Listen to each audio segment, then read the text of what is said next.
บ่ฮักอายเข้าใจทุกอย่างแต่ก็ยอมปล่อยวางเพื่อให้เจ้ากับเขาได้คู่กันเกือบจะเป็นบ้าตายที่ตัดสินใจที่เห็นแบบนี้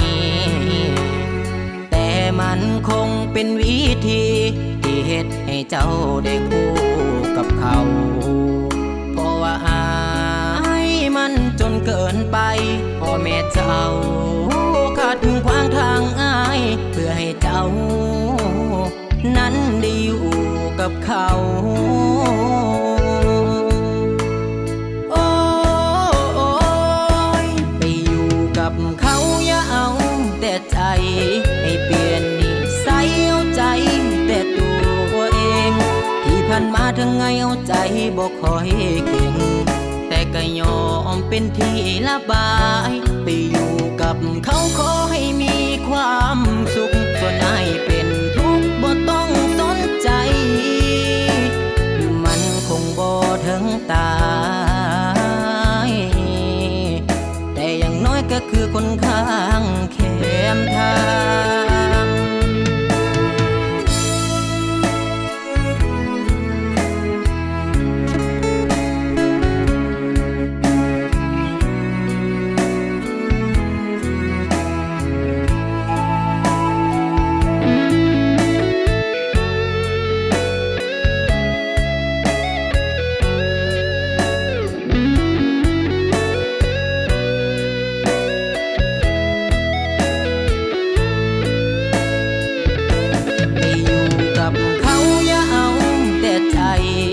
เปลี่ยนนิสัยเอาใจ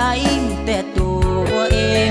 ที่ผ่านมาทั้งไงเอาใจบอกคอยเก่งแต่ก็ยอมเป็นที่ระบายไปอยู่กับเขาขอให้มีความสุขส่วนนายเป็นทุกข์บ่ต้องสนใจ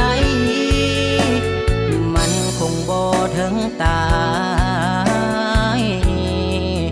แต่อย่างน้อยก็คือคนข้างแคมทางมันคงบ่ถึงตายแต่ตอนนี้มันเป็นมาไปแล้ว